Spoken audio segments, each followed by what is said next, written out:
So, um, watching a video from a YouTube channel that I just discovered today. Very, very good content. I'll pin the name in the thing, and you can check him out. Very similar to, he talks about a lot of the things I talk about, and yeah, really cool. I hope to actually collaborate with him one day because it's a very good channel. You know, a nice blend of humor and intelligence. You check him out. But anyway, one of his videos inspired me to talk about the alien thing. And my point is, we've been given a story about evolution, right? And how, you had the primordial soup, and then somehow from this soup, which got struck by lightning. Wait, let's go back. We don't even know how water was made. So we had a big bang. So out of nothing came everything. And then the rock was spinning around a ball of gas, which was burning, even though it has no source of, there was no source of fuel to begin with. But anyway, it's burning, and then these rocks just kind of like got attracted to this ball of fire and just kept doing circles around it while this fireball is traveling through space. And then this rock decided to kind of like have, I don't know, somehow water just came, and then from the water it got struck by lightning or something. I don't know. We don't even know how the water came. We don't know how the clouds came, but whatever. And then things just started to grow out of it, and then marine life came. But before the marine life came, we don't even know. Somehow then they just came out of the water, and then they decided to live on the land, which means that there would have had to be trees and stuff for the marine animals to eat on the land. But we don't know how they got here, but whatever, let's get to the point. So we follow that track, blah blah blah blah blah, and then lizards become men, and no lizards become things, and blah blah blah, and then we somehow have octopi, we have bees, we have wasps, we have whales, we have gazelles, we have men, we have gorillas, we have lions, we have cheetahs, we have all sorts of animals. Somehow they don't know, but somehow that's the story. So obviously we're bipedal, yes, and we have 2 arms, 2 eyes, nostril, mouth, yeah, head. This is our shape, yeah. But somehow, every time they give us this alien thing, which is fed to us by the state, because we don't produce the content, they give us the content, stuff like Roswell and stuff like that, even through their propaganda, through the movies and stuff, they always depicted aliens as bipedal, with arms, a head, 2 eyes, nostril, mouth. Yeah? Now, if we go back to the beginning of the story, from the Big Bang, now let's assume Earth is rock A in a cluster of rocks called the Milky Way, yeah? So another rock somewhere got fired off in another direction.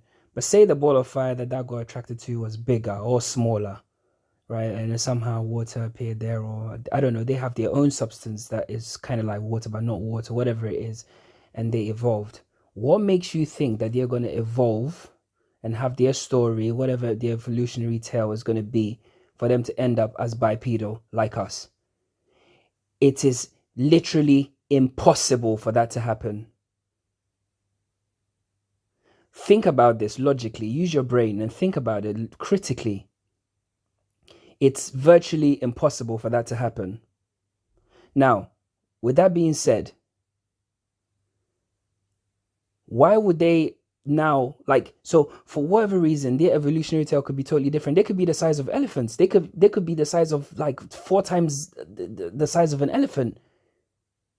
They could be whale-like creatures. Their whole planet or whatever, in quote unquote, could be water-based, right?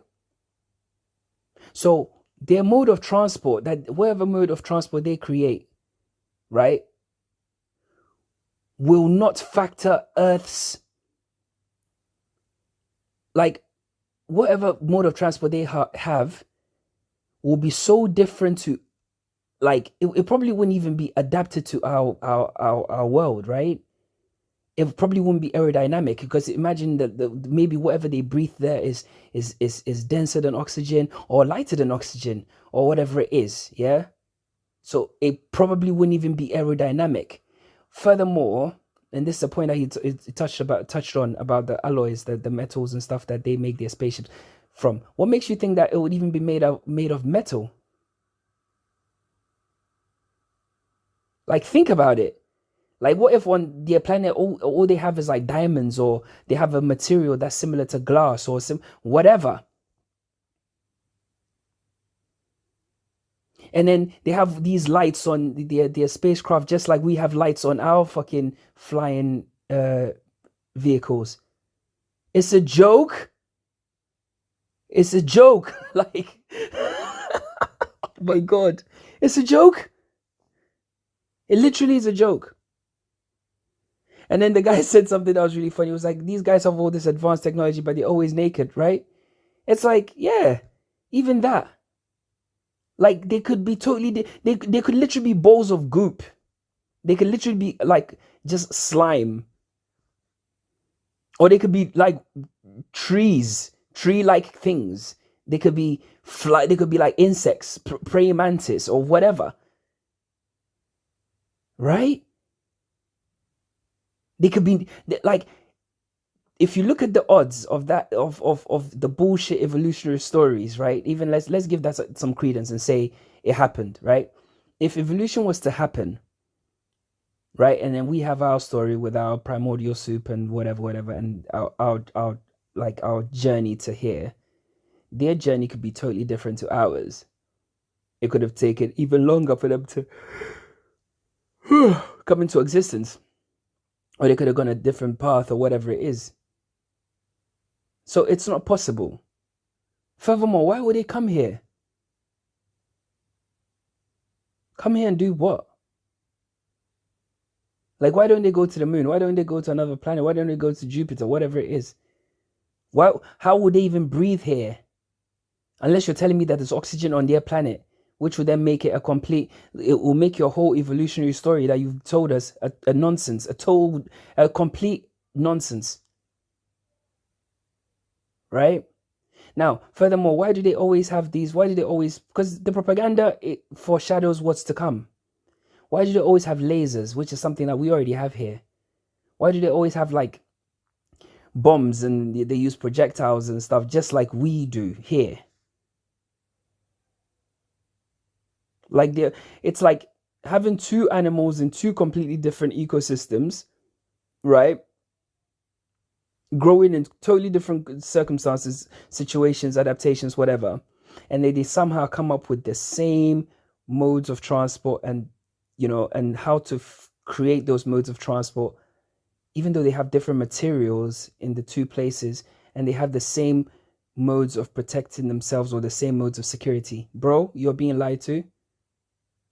There are no aliens. And furthermore, if they come from, we live in the universe, right? Quote unquote.